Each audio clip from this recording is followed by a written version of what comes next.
let's talk about what you do now, Nollywood. You know, Okay.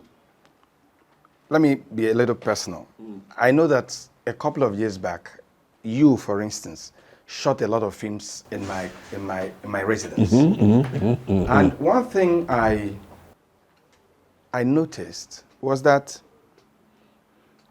there was a lot of humility exhibited by you. There was a lot of patience, especially with recording timelines and what have you, and all that and all that. And today I've seen conversations by people in your industry about the impatience of today's generation of actors and actresses. And you've talked about morality. Tell me about it. You see, I cannot accept 2 or 3 scripts at a time. No. I accept 1 script at a time. So that whenever I finish shooting that 1 script, I can go on to shoot another one. I mean, if you think I am relevant enough to star in your production, good. Allow me to finish with the one I am doing. When I am through, I join you. If you feel that there is somebody who can replace me, please go ahead. But I will not hold your production to ransom by accepting money from you while I am still doing another. No. That's, you know, Arnold Schwarzenegger is my mate. He was being interviewed and he was saying exactly what I am saying now. He said, I don't take 2 scripts. No, 1 at a time. Even, what's his name, Rambo, you know, all mates, Stallone, it's the same thing. But the young men you have today will take 2, 3, 4 scripts at a time. So they're permanently in a hurry to leave your set. Everybody is held to ransom, you know. Please, I can't, look, I'm not, I have to be away in the next 2 days. I have a job in Asaba, I have a job. We were not raised like that. We were not. You say that those of you that are older in the industry, you're not good mentors? I'm not going to say we're not good mentors, but I don't think we are even permitted to mentor. You see, they don't have that disposition. No, they don't.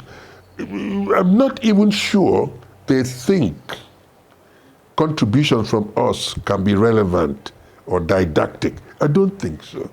Otherwise, right, why wouldn't they emulate us? I've been on set with most youngsters and I've seen them hurry. Look, I have a job in Asaba. I have a job in Lagos. I mean, my plane has already... You know, Vin, at the risk of sounding immodest, take our names outside the country. The only actor people know in this internationally is Peter Edochie. They will tell you the bearded man with the red cap. You know, from the days of Okonkwo and up to I have been molded in some places. All right. Let me now talk about myself. There are places where I have been molded. You lean on me and you pay $8 or something. You take a photograph. There's a university where I am. Look, the last time that they had the Black American Man, about 2 months ago, a very big picture of Peter Edochie was. I don't know who does all this, but I'm telling you that internationally they don't know these people. But they bother so much. You know, they disturb us on set. There's a film I'm shooting in Lagos. A lot of people have flown in. They saw part of this thing and they begin to ask questions. Who is this man? Now I'm beginning to branch off, talk about myself. Let's leave it. You see, most of these youngsters, they don't know what it means to be modest, to be patient. They don't. They don't. If you go to interview any one of them, he will tell you that he became an actor from the mother's womb. And anybody who is an actor or a footballer must have somebody who is a source of inspiration to him. You must. Peter Edochie was inspired by Sir Laurence Olivier, who was regarded as the greatest actor ever. He went through Shakespeare single-handed. He inspired me.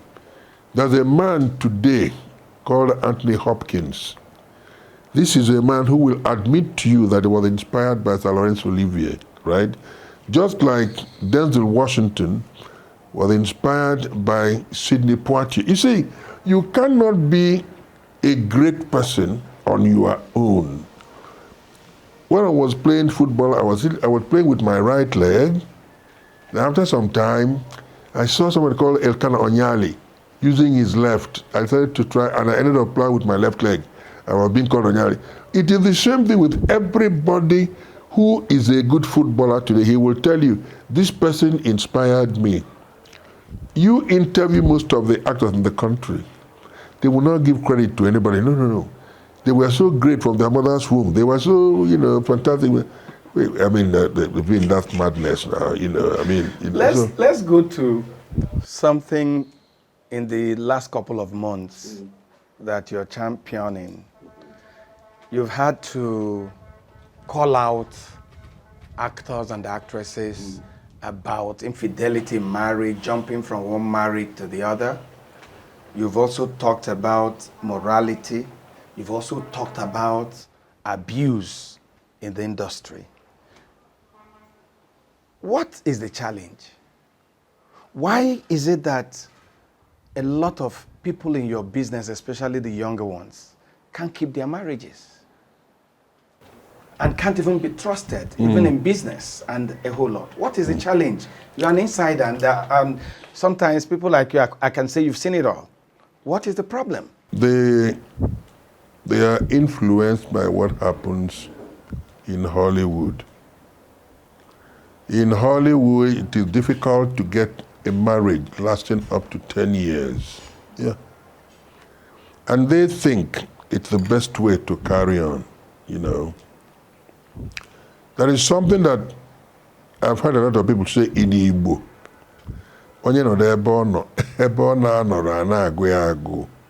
That is exactly what happens to the people in Nollywood. Like you're here, yes, but you want to be there. You want to be there, that stupid obsession with bilocation. I believe that there is nothing you want from any other woman that your wife does not have. Even all the excitement you get from rushing into a woman comes from you, not from the woman. I mean, sometimes let's really philosophize and get into our heads, all this madness about sex that obsesses us. You look at a woman and you think this one is better than your wife and all that. You hop into this woman. She's not better. She's not better. But you see, most of our women, our girls in Nollywood,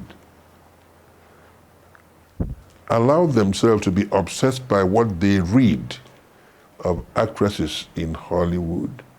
So is it a men issue, a women issue? I will say, yes, I will say both, but the women much more. Yeah. You see, most of our women want to get married and want to still stay single. That is the problem. How do you do that? Yeah, that's right. Yeah, Vin, that is the problem. You are married. There's a girl somewhere who is single and she's doing such and so thing. You want to do the same? You want to do the same thing while you're still under your... No, it does not work that way. It doesn't work. And then the men too want to be married and want to remain single. The men are married. They think they can get excitement outside. This is why it's both ways. But you see, I had to speak on International Women's Day, and I said something. It is only a woman who converts a house into a home. Yes. A house remains a house until a woman moves into that house, right? It becomes a home. And I said another thing. The power of a woman is in her tongue. If your wife does not drive you to madness, no other person can. But if you are able to contain whatever poison your woman spews from her mouth, you can run a country comfortably. Once upon a time, there was a guy called Sonny Liston, who was the world heavyweight champion. He was addressing a press conference. His wife was in a car waiting for him. After some time, she thought he had spent so much time. She walked into that press conference and slapped him, berated him, while he'd been waiting her time, blah, blah, blah, blah, and she walked out and went back to the car. And the man said, all right. To conclude, she's the only person in the world who can do that. And he left. He did not go to retaliate, but we'll kill her if he retaliates. But she has slapped him. I mean, women are the only people in a position to behave like that. You will be a mad person if you go to retaliate. We were having a press conference once at the government house here with Biasika. I don't know what annoyed his wife. And she came out with an axe. And she was mowing down the Rolls Royce that was there in front of us. Yeah. And he went to Babi said, well, for those of you who are married, I mean, this is new, this is not new. We said yes. And we continued with our yeah, we did. Amadi Ikweche, I don't know whether he's still alive or dead now. He was formerly... Former governor. Yeah, anyway, we were all in Zaria. Amadi was a very good footballer now. You know how spotless he could be when he puts on his naval uniform. Good. The wife poured overabona on him with... God. So when he was he looked. He said, I'm coming. He went and took it off. I mean, the woman will do anything in the world to provoke you. If you strike her, you could kill her. But you see, you employ philosophy. I think it was Socrates who was talking to a lot of people. The wife was waiting for him. The wife had eaten, he hadn't eaten. And the wife said, look, come and eat. It was there, you know, and I thought I'd eat, you know. The wife was so angry. After shouting on him, she went inside, collected the water with which they had washed their hands and poured on him in front of all those pupils. Nobody told them, it's a gentleman, after thunder comes rain, and they continued. Yeah, I mean, the woman had blown all the thunder, then she capped it with the rain, and that was it, you know. So, it's both ways. Yeah. You see, most of these youngsters are really not, they're not prepared for the challenges of marriage, you know.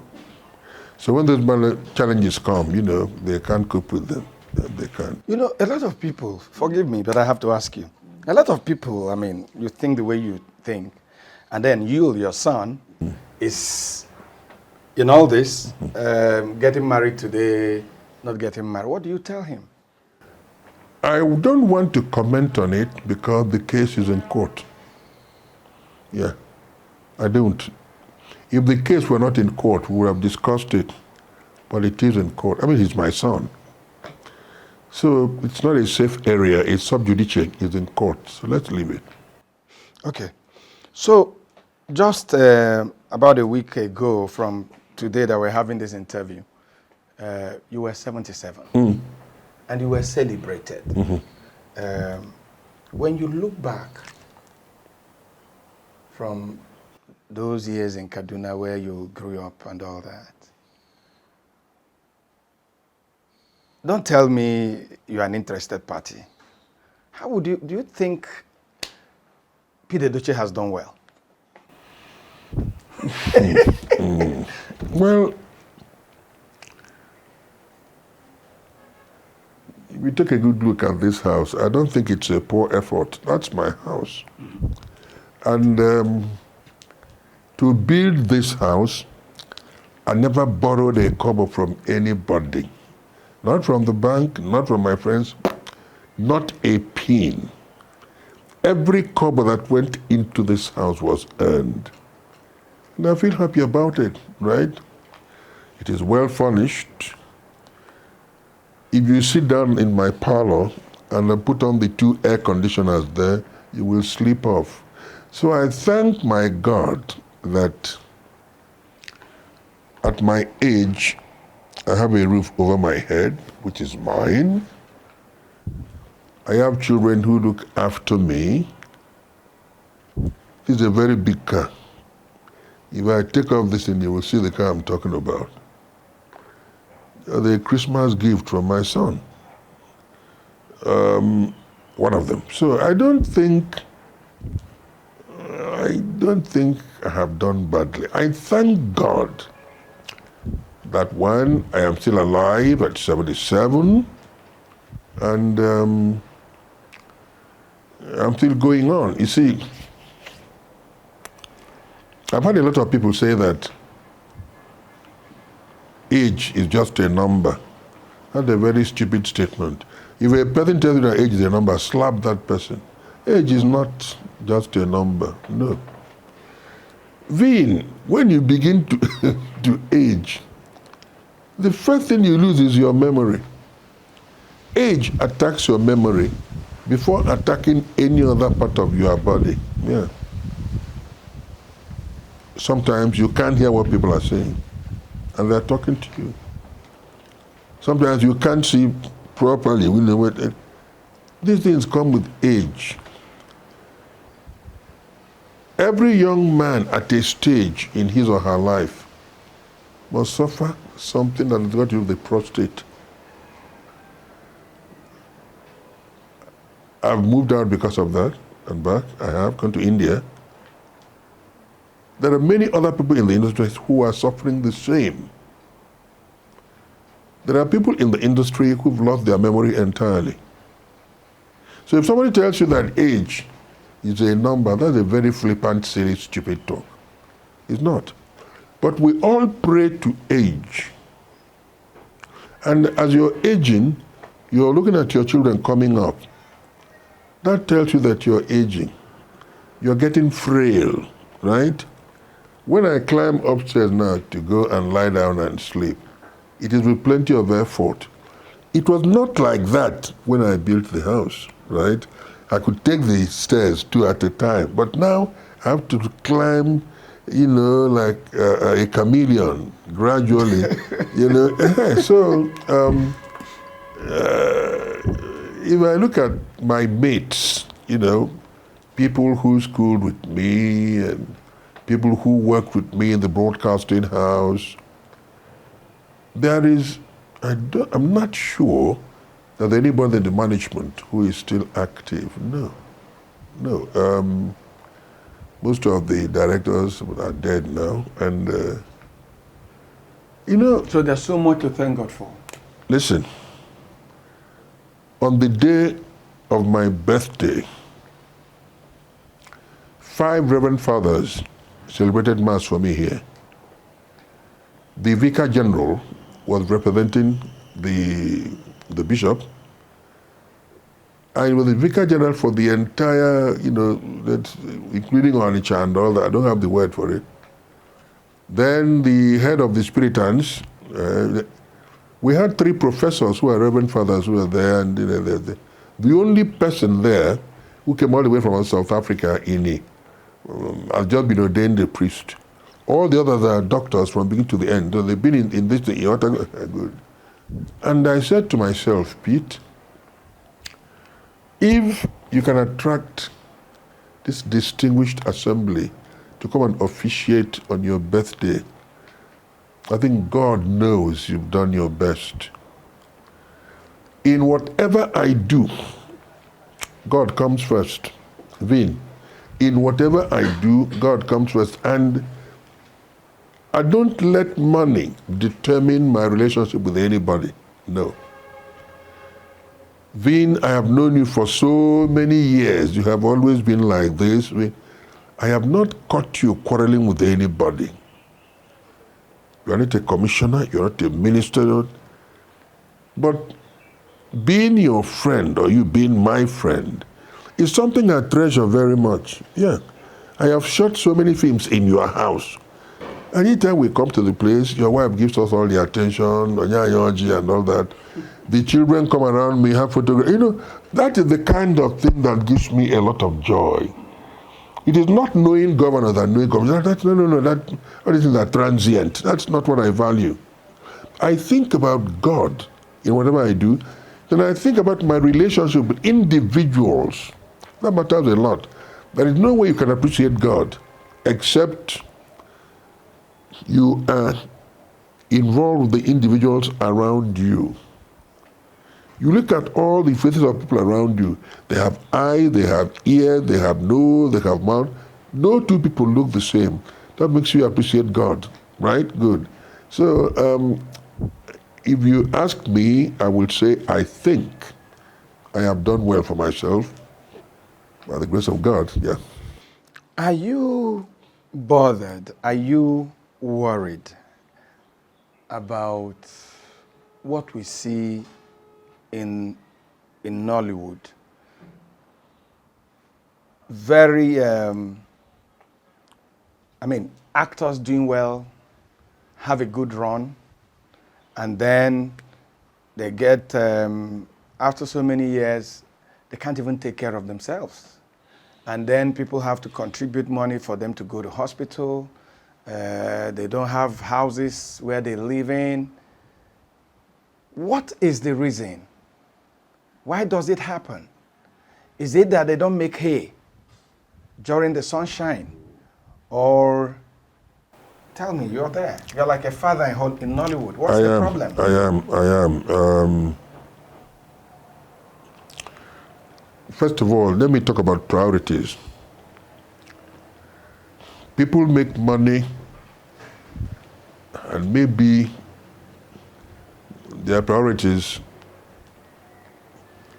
are not quite the same as ours, who believe that getting a roof above your head is the most important thing. I mean, you get married, you have children. The next thing is think about a house, right? There are people in the industry, well, not all of them in as much as we do, but who earn money. It's unfortunate that we don't all earn very well. And when somebody takes ill and there is an advertisement, people are pleading with society to help go to the hospital. For me, I don't think there's anything wrong with that. Nothing at all. Then number two, if somebody has meant so much to you as an actor, for example, a lot of people celebrate me, for which I thank God. On the day I was celebrating my 77th birthday, there were 4 rams outside their brain. The 4 rams. All those rams came in that day, right? Before then, about 4 or 5 rams had been brought here. And all these are in appreciation of what you have meant to them, right? People come here with their children. They wanted to take photographs with them, right? I have never denied anybody the opportunity of taking photographs with me. If I go outside now, there are 20 people who want to, I will just say, give me a seat. I will sit down. Oh yeah? So after taking photographs with all of them, I'll say, okay, can I go now? Yeah, Daddy, you can go now. And again, you know, it gives me a lot of joy. But yes. the question I'm asking is, movie stars are not the only professionals. They are other professionals. And they make money. They earn a lot of money. So why do we keep having these issues of, you have to call the entire world to contribute money? Is it something you guys should consider, maybe a fund where people can start saving? I'm just asking, is this something? Yes, it is not wrong for people to help somebody in need, But the preponderance for this in Nollywood is becoming embarrassing. You may consider it embarrassing. For me, it Or is... would rather we don't talk about it? No. You see, like I said,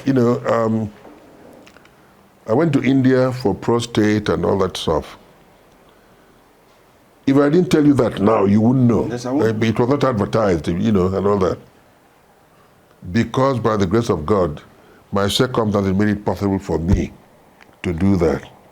I didn't have to go soliciting for assistance. No.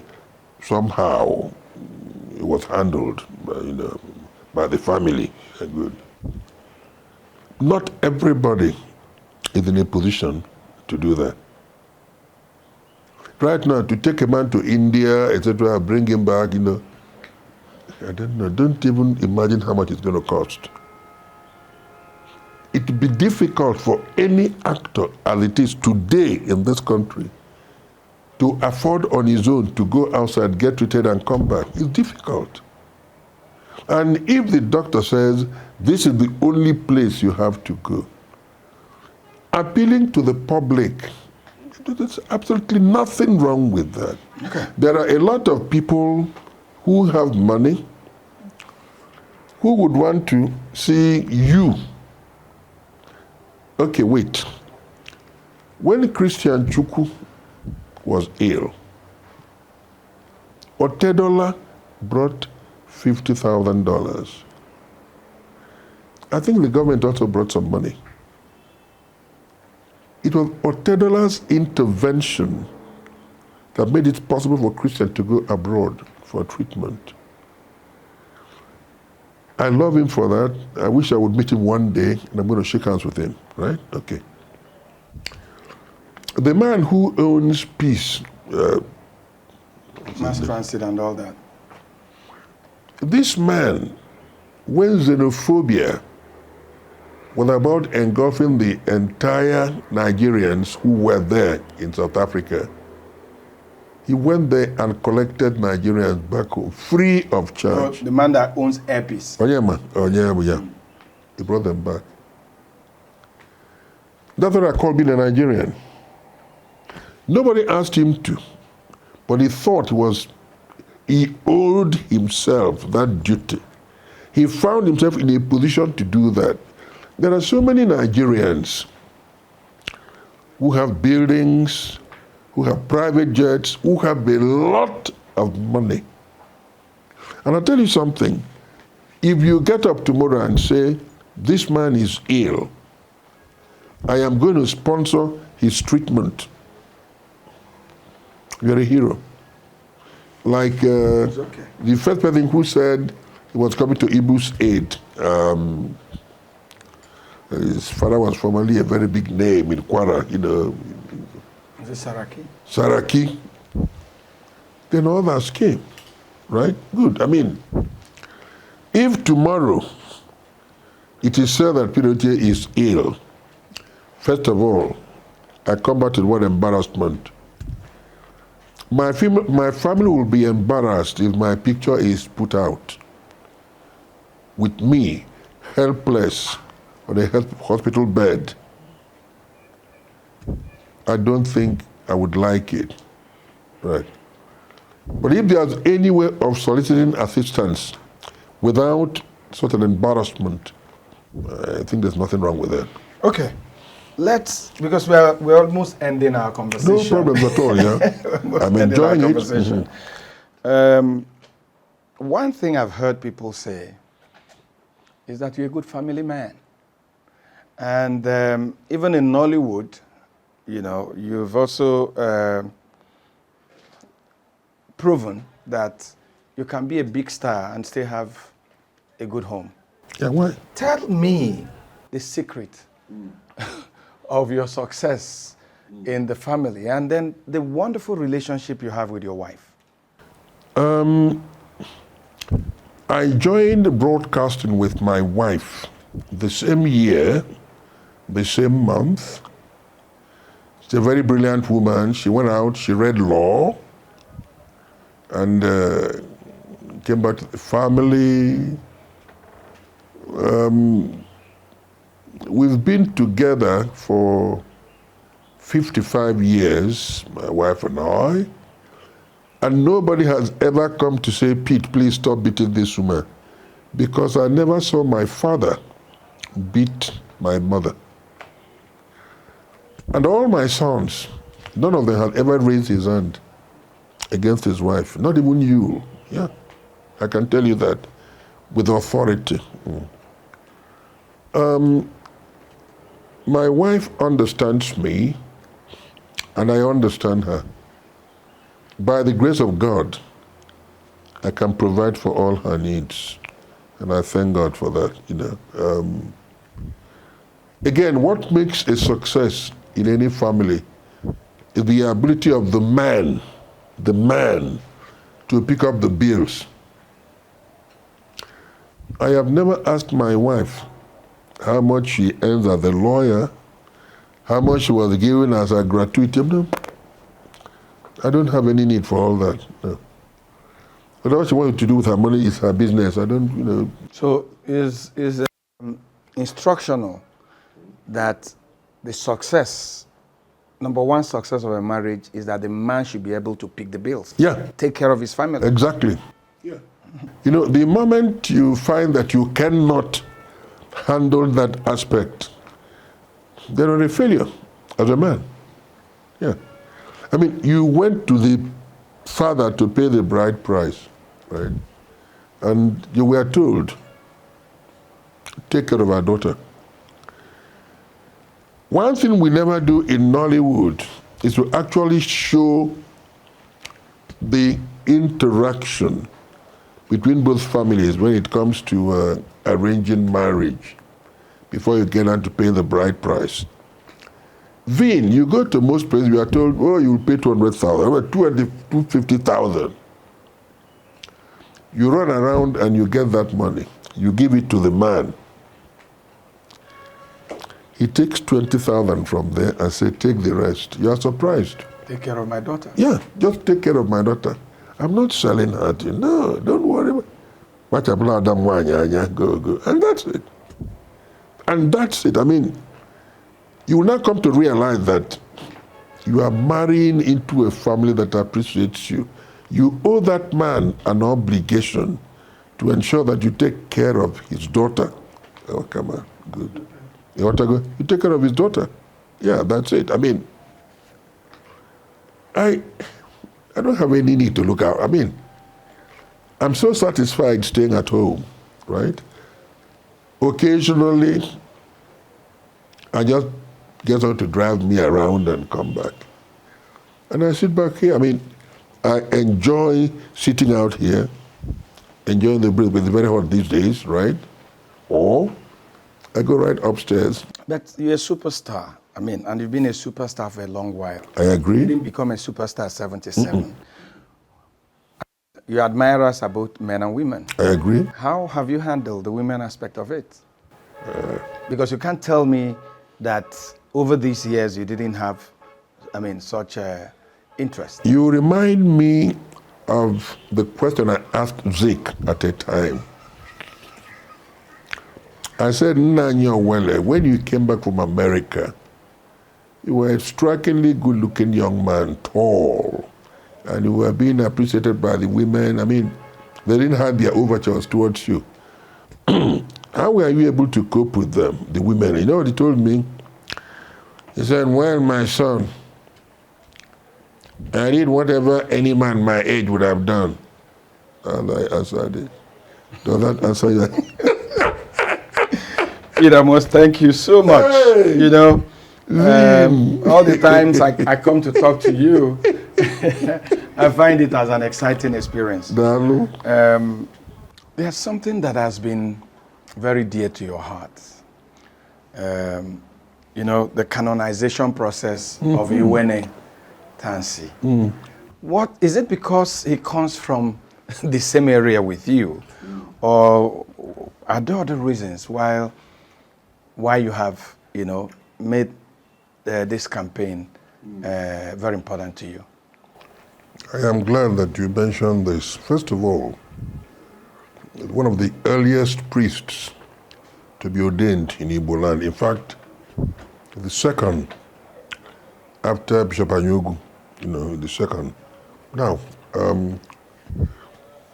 he is somebody who lived such a pious life that God chose him. It's easy to observe.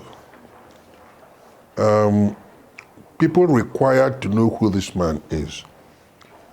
A lot of people did not know him until I was approached by the church to do a film on this man. I embarked on a very exhaustive research to get materials on him, and somehow, as the good Lord would have it, my father schooled with him, and his mother comes from my hometown. So a lot of people around know so much about him. When I finished doing the script, it was sent to Rome. Cardinal Arinze read it and said, this is this man's history, because he baptized Cardinal Arinze. And Arinze wrote me a personal letter and said, if we could shoot the film to be as good as the script, the job on Tansi is done. And we shot the film, thanks to the former governor of Rivers State, Dr. Peter Odili, who gave me the initial grant, which was I embarked on the production.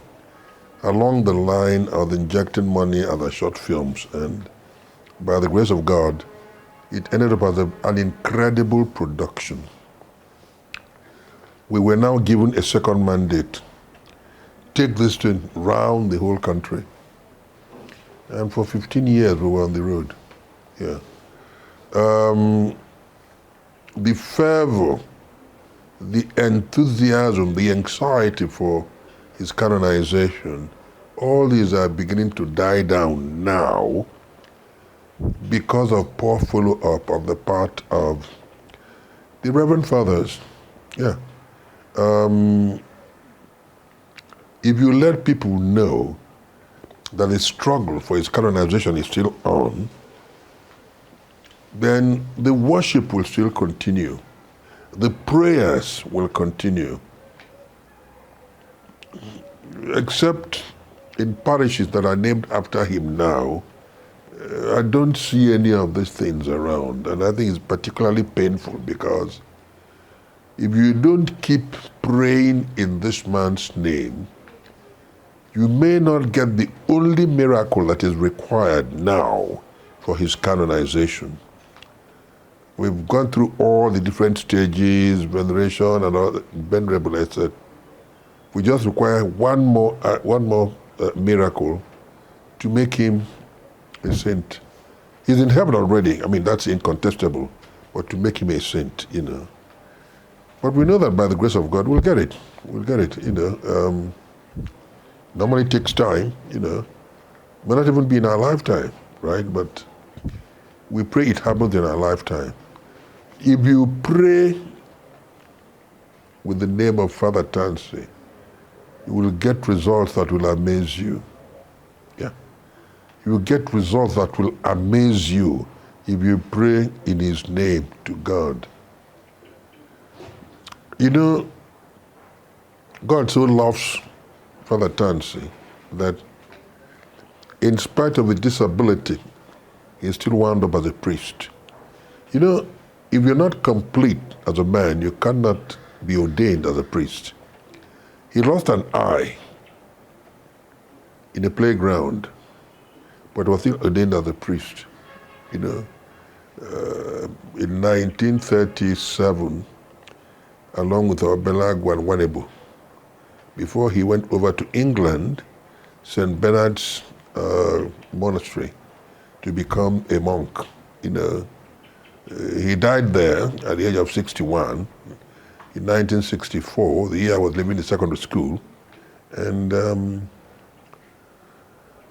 the process of his canonization has been so fast. Yeah. People pray in his name to God, and look, wonders happen. Yeah. If you have his key holder inside your car, and then what's that thing we place in front of our cars, you know? No matter the nature of accident you have, you must come out of it and talk about it. Yeah.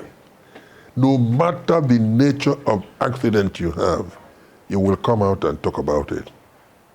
Number two, if you have that fancy figurine on the dashboard of your car, then you will never be stranded wherever it is you're going to. You won't. No matter where you are going to. I will only give you one example. A young man was traveling from Abakaliki to Uyo en route on a very cold, eerie night. His tire began to wobble and he stopped on the way. There was no sign of life anywhere. Everything was so dark. He went and examined his tire. Only one knot was still holding onto that tire. The other three had fallen off.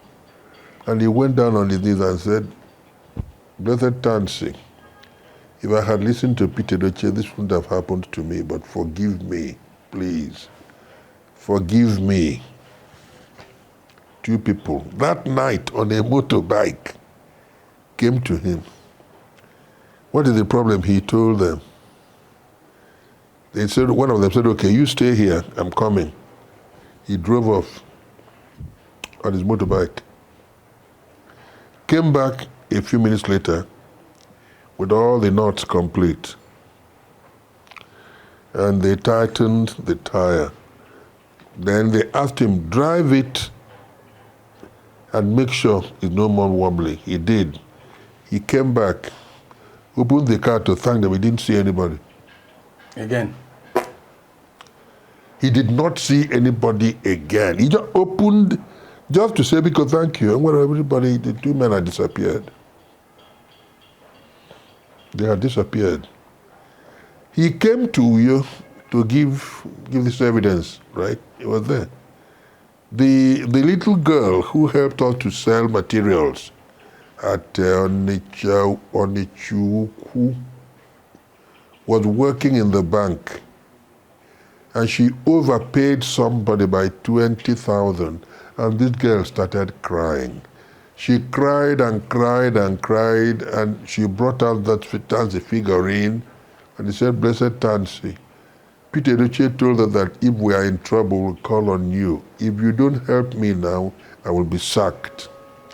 One man just walked in and looked at her and said, "What is the problem?"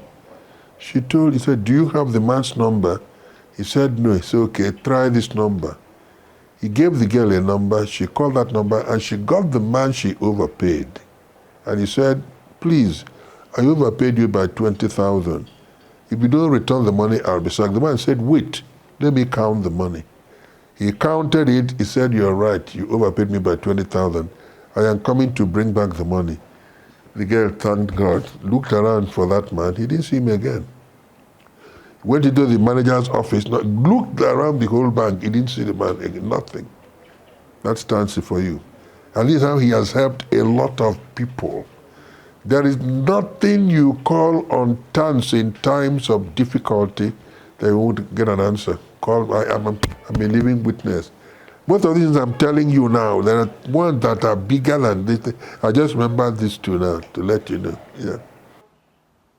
But can you leave an advice for me, for Nigerians, for people in your industry, and for your admirers all over the world? Can you leave, an advice? What will that advice be about life, about how to be successful, about how to have a life of peace? Well, besides, you're now a very elder statesman. I hope you know that. First and foremost, I praise God first. I'm a Catholic. Good. Now, every day at 7:30 p.m., I hear mass on television from EWTN every single day. Yeah, by the grace of God, I'm going to do it again today. I did it yesterday, yeah, every single day. And in other words, every day of my life, I'm hearing mass. And it means a lot to me. And one more thing I didn't tell you, for which I thank God immensely, is that all the people I have prayed for have all been very successful. All, without exception. Yeah, I thank God for that. You know, there are so many gifts that the good Lord gave me. I can't go into details now, but I'll tell you something. Anybody who is mad, who is demented, and is destroying things, if you stand in front of me and I look at you, you keep all those things away and you talk sensibly. It has continued that way, even when I went for training in the BBC. Yeah.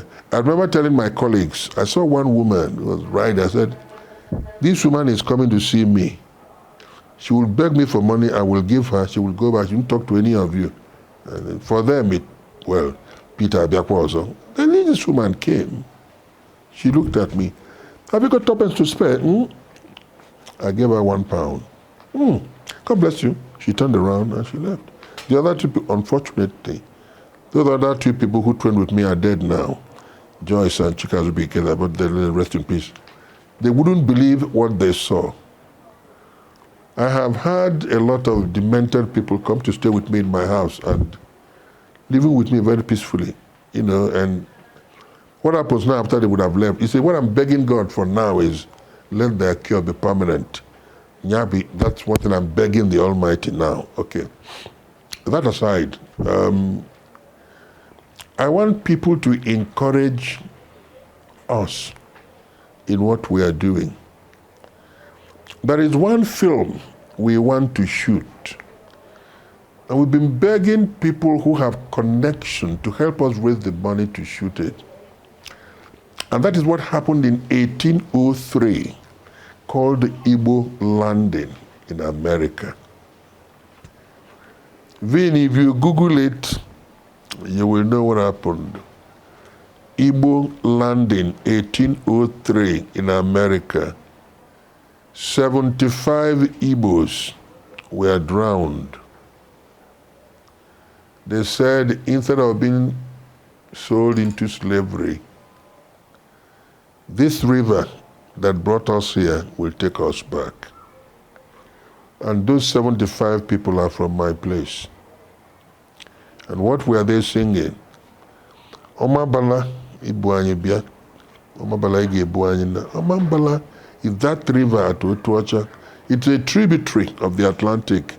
That's Omabala. At the moment I heard that, actually it was in the year 2012 or 2015 that Katrina Cholon, which is dead now, a professor of history, she came here with 2 people from America to come and give me this message. And what they said, try as much as possible to ensure that you carry out this directive. 1, to shoot the film. Number 2, to ensure that those people, their spirits, are pacified. Because if you go there at night, you will still hear their voices up till this moment. If you go there, yeah. This is what we've been running around to try to achieve. It is going to be my legacy if I can achieve that. And by the grace of the Almighty, I will. That's what I want to see if I can achieve. I mean, you, Vin, find out details about it, you know. And then beg our people, let them not allow blandishments from the audience dissuade them from their commitment to interpreting characters, which is the major challenge of the industry. You interpret characters, but you still maintain your character. In other words, you have so many characters in one, but you can still relate to people, right? Don't allow reactions from individuals get into your head. The moment that does, you are prompted to live beyond your means. And that is very destructive. This is what has destroyed a lot of actors today, right? When you live beyond your means. When you go and buy a car, get paid for it. These things destroy people, right? But if you have the philosophy to cope with stardom and the demands of a celebrity status, come on, you're under no illusion about your professional relevance or the status in which you find yourself. No. First of all, whatever you earn, God made it possible. So if you ignore that aspect, I want to live beyond it, it's a big challenge. The great Pete Edochie, Chief Doctor Pete Edochie. Let me congratulate you again on your 77th, and thank you for your time.